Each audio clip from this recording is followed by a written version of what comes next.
Hello, dear students. Welcome back in science class 7th. Today, we are going to continue the lesson number 2, nutrition in animals. Let us start from the page number 15. The food pipe और esophagus. इस food pipe को ही esophagus बोला जाता है. The solid food passes into the food pipes or esophagus. Look at figure 2.2. The food pipes runs along the neck. ये जो हम लोग खाना जो है सॉलो कर लेते हैं वो फूड क्या होता है, फूड पाइप से फिगर जो जैसे फिगर में दिया गया है उस तरीके से फूड पाइप से वो अंदर चला जाता है. फूड देखिए इस तरीके से आपको नीचे जाते हुए दिखाई दे रहा होगा. ये इस तरीके से ये जो है वो नीचे जा रहा है. फूड जो है इसोफेगस से या फिर फूड पाइप से अंदर जाता है स्टमक के अंदर इस तरीके से. ओके, ये होता है. ये यहाँ पे आप स्टमक देख रहे होंगे, इस तरीके से ये दिया गया है. And the chest. Food is push down by movement of wall of the food pipe. जो फूड है नीचे नीचे चला जाता है फूड पाइप की जो मूवमेंट होती है. Actually the movement takes place throughout the alimentary canal and pushes the food downwards. ये जो मूवमेंट होती है ये जो होती है वो पूरे एलिमेंट्री कैनाल में ये चलती रहती है और ये एक्ट होती है ऐसे जो फूड को पुश करती है downwards. At times, the food is not accepted by our stomach and is vomited out. कभी कभी ऐसा होता है कि फूड जो है एक्सेप्ट नहीं किया जाता है स्टमक के और वो फिर ओमिट आउट होता है. Recall the instances when you vomited after eating and think of the reason for it. Discuss with your parents and teacher. कभी कभी आपको डाइजेस्ट नहीं होता या फिर आपका जो स्टमक है वो एक्सेप्ट नहीं करता और आप ओमिट कर लेते हैं, तो ऐसा क्यों होता है, तो क्या लगता है आपको. तो ये जो आई थिंक ये जो होता है ये कुछ अनवांटेड पार्टिकल्स या फिर जो ऐसा फूड होता है जो कि हमारे बॉडी को नहीं एक्सेप्ट किया जा सकता है. ऐसा फूड जो होता है या फिर कुछ खराब हो चुका हुआ फूड अगर हम डाइजेस्ट कर लेते हैं या फिर हम लोग खा लेते हैं, ईट कर लेते हैं, तो ये वोमिट आउट होता है. The stomach is a thick wall bag. ये स्टमक जो होता है, स्टमक स्टार्ट करते हैं हम लोग. स्टमक जो है थिक वॉल होती है, बैग होती है, bag like structure. Its shape is like flatten J. ये जे शेप का स्ट्रक्चर होता है. And it is widest part of the alimentary canal. It receives food from the food pipe at the end and opens into the small intestine at the other. ये क्या होता है, ये एक alimentary canal का एक वाइडेस्ट पार्ट होता है. स्टमक स्टार्ट होता है एक एंड से और दूसरे एंड तक ये एंड होता है. The inner lining of the stomach secretes mucus, hydrochloric acid and digestive juices. जो इनर लाइनिंग होती है स्टमक के अंदर वो सीक्रेट करती है म्यूकस या फिर हाइड्रोक्लोरिक एसिड और digestive juices. The mucus protects the lining of the stomach. जो म्यूकस होता है वो स्टमक की लाइनिंग को प्रोटेक्ट करता है.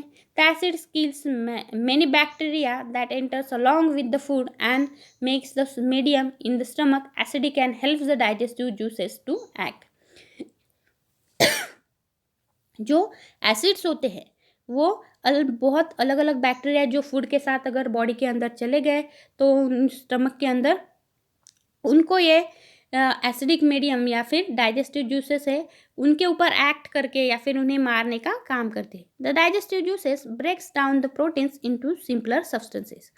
ये जो डाइजेस्टिव जूसेस होती है प्रोटीन को सिंपल सब्सटेंस में कन्वर्ट करती है, मतलब जो प्रोटीन होता है उसको अमीनो एसिड्स में कन्वर्ट करती है. Next is the small intestine. The small intestine is highly coiled and is about 7.5 metre long. ये जो स्मॉल इंटेस्टाइन जो होती है वो 7.5 मीटर लंबी होती है. It receive secretion from the liver and the pancreas. ये क्या करती है, सिक्रीशन जो कि लीवर और पैनक्रियाज से आया हुआ वो जो है रिसीव करती है. Besides its wall also secrete juices. इसकी जो स्मॉल इंटेस्टाइन की वॉल भी जो जूसेस सिक्रेट करती है. The liver is a reddish brown gland situated in the upper part of the abdomen on the right side. जो लीवर होती है ये रेडिश ब्राउन कलर की एक ग्लैंड होती है. ये अपर पार्ट में, एब्डोमेन के अपर पार्ट में जो कि राइट साइड में बिलोंग करती हैं। It is the largest gland in the body, body की सबसे बड़ी ग्लैंड होती है liver. It secretes bile juice that is stored in the sac called the gall bladder. जैसे कि गॉल ब्लैडर जो कि फिगर 2.2 में दिखाया गया था, जैसे कि हमने देखा था डाइजेस्टिव सिस्टम के अंदर, वहाँ पे बाइल जूस जो है स्टोर किया जाता है। The bile plays an important role in the digestion of fat जो बाइल जूस सिक्रीट किया जाता है वो फैट को डाइजेशन करने के लिए इंपॉर्टेंट रोल प्ले करता है। The pancreas is a large cream colour gland located just below the stomach. Stomach के नीचे पैनक्रियाज रहती है और ये भी एक लार्ज क्रीम कलर की ग्लैंड होती है। The pancreatic juice acts on carbohydrates, fats and protein and changes them into simpler form. ये जो पैनक्रियाटिक जूसेस होती है वो कार्बोहाइड्रेट, फैट और प्रोटीन को, ये जो कॉम्प्लेक्स सब्सटेंसेस हैं उनको सिंपलर वन फॉर्म्स में कन्वर्ट करती हैं। Okay, the partly digested food now reaches the lower part of the small intestine where the intestinal juice completes the digestion of all the components of the food. जो partly digested food होता है अब वो small intestine के नीचे के part में चला जाता है जहाँ पे जूसेस कंप्लीट करते हैं डाइजेशन की प्रोसेस। तो carbohydrates gets broken into simple sugar such as glucose, fats into fatty acids and glycerol and proteins into amino acid.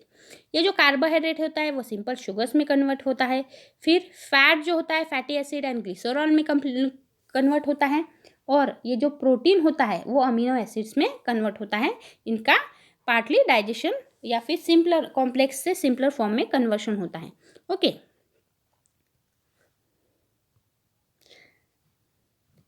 हम यहाँ पे कुछ इंपॉर्टेंट जो बातें हैं वो यहाँ पे दी गई है वो देखेंगे। The working of the stomach was discover by the strange accident. ये जो स्टमक का वर्किंग है वो एक स्ट्रेंज एक्सीडेंट की वजह से समझ में आया। In 1822 a man name Alex Saint Martin was badly hit by shot gun. एक जो इंसान था वो गन से एक बार बहुत बुरी तरीके से घायल हो गया था। The bullet had seriously damage the chest wall and made a hole in his stomach. Martin के बॉडी के अंदर उसकी जो चेस्ट वॉल है बुरी तरीके से वो बुलेट जो है उसके छाती के अंदर घुस गई थी और उसका जो स्टमक है उसके अंदर एक उसकी वजह से ही स्टमक के अंदर एक होल पड़ गया था। He was bought an American army doctor William Beaumont. वो अमेरिकन आर्मी डॉक्टर के पास चला गया, फिर वो जिसका नाम था William Beaumont. The doctor save the patient but could not close the hole properly and left it bandage. उसने क्या कर दिया कि डॉक्टर ने क्या कर दिया, उसको तो ठीक कर दिया लेकिन उसका जो होल था वो उसे ठीक नहीं कर पाया, उसके ऊपर बैंडेज वैसे उसने रख दिया। Beaumont took it as a great opportunity to see the inside of the stomach through the hole. He made some wonderful observation. उसने फिर वहाँ पे उसका बहुत अच्छा अपॉर्चुनिटी उसे मिल गई कि स्टमक के अंदर क्या क्या होता है, उस होल के अंदर से वो देखने लगा।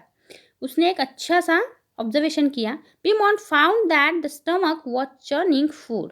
It was secreted a fluid which could digest the food. He also observed that the end of the stomach opens into the intestine only after the digestion of the food inside the stomach is completed. उसने ये observe किया कि stomach जो है food को अंदर के अंदर ही चर्न करने लगता है, उसके साथ जो स्टमक के अंदर फ्लूइड सीक्रेट होता है वो उसे डाइजेशन में हेल्प करता है। उसके बाद उसने देखा कि जो फूड होता है जब तक फूड के का डाइजेशन प्रॉपरली कंप्लीट नहीं होता वो इंटेस्टाइन के अंदर उसे कन्वर्ट नहीं करने देता। देखिए यहाँ पे आपको स्टमक के अंदर होल दिखाई दे रहा होगा। तो इस तरीके से ये स्टमक का जो फंक्शन है वो या फिर वर्किंग हम बोल सकते हैं, ये उसे ऑब्जर्व हुआ। Late us start absorption in small intestine. The digested food can now pass into the blood vessels in the wall of the intestine. The process is called absorption. जो डाइजेस्टेड फूड होता है वो blood vessels के अंदर, intestine की blood vessels के अंदर चला जाता है, उसको एब्सॉर्प्शन कहा जाता है। The inner wall of the small intestine have a thousands of finger like outgrowth called villi. Small intestine के अंदर एक फिंगर लाइक आउटग्रोथ होती है, उसको विलाई कहा जाता है। Can you guess that the role of villi could be in the intestine. The villi increase the surface area for absorption of the digested food. ये जो villi है ये surface area बनाती है digested food को absorb करने के लिए. Each villus has a network of thin and small blood vessels close to its surface. जो विलस होती है, एक विलस मतलब सिंगल जो होती है उसको विलस कहा जाता है और प्लूरल है विलाय. ओके, तो ये जो विलस है वो थिन नेटवर्क होता है और स्मॉल ब्लड वेसल्स के साथ वो क्लोज होती है सरफेस के उस एब्जॉर्प्शन सरफेस के ऊपर. The surface of the villi absorbs the digested food materials. The absorb substances are transported via the blood vessels to the different organs of the body where they are used to build complex substance such as the protein required by the body. फिर इस तरीके से ये जो digested food जो absorb किया जाता है ब्लड वेसल्स के थ्रू पूरे ऑर्गन्स को पहुंचाया जाता है बॉडी के, और जहाँ पे प्रोटीन रिक्वायर होता है वहाँ पे ये पहुंचाया जाता है. This is called assimilation. उसको असिमिलेशन कहा जाता है. In the cells glucose break down in with the help of oxygen into carbon dioxide and water and energy is release. जो ग्लूकोज होता है वो जो है कार्बन डाइऑक्साइड और वाटर ऑक्सीजन की मदद से कार्बन डाइऑक्साइड और वाटर के अंदर ब्रेकडाउन होता है और एनर्जी रिलीज होती है. The food that remains undigested and unabsorbs enters into the large intestine. जो अनएब्जॉर्ब फूड होता है या फिर अनडाइजेस्टेड फूड होता है लार्ज इंटेस्टाइन में पास ऑन होता है. Let us start large intestine. The large intestine is a wider and shorter than small intestine. Small intestine से ये जो लार्ज इंटेस्टाइन है वो वाइडर और शॉर्टर होती है. It is about 1.5 metre. जैसे कि ये 1.5 मीटर इन लेंथ होती है और जो स्मॉल इंटेस्टाइन है वो उसकी लेंथ 7.5 मीटर होती है, हमने देखा था. Its function is to absorb water and some salts from the undigested food. इसका फंक्शन क्या है लार्ज इंटेस्टाइन का? सॉल्ट और वाटर को एब्सॉर्ब करना जो कि अनडाइजेस्टेड फूड मटेरियल्स में प्रेजेंट है. The remaining waste passes into the rectum and remains there as a semi solid faeces. फिर जो अनडाइजेस्टेड मटेरियल रहता है वेस्ट पास होता है रेक्टम में और फिर जो सेमी सॉलिड फीसेस में वो ट्रांसफर होता है. The faecal matter is remove through the anus from time to time. This is called egestion. और जो फीकल मैटर होता है वो टाइम टू टाइम एनस के थ्रू रिमूव किया जाता है, उसको इजेशन कहा जाता है. स्टूडेंट्स, यहीं पे स्टॉप करते हैं और मिलते हैं हमारे नेक्स्ट वीडियो में. Thank you.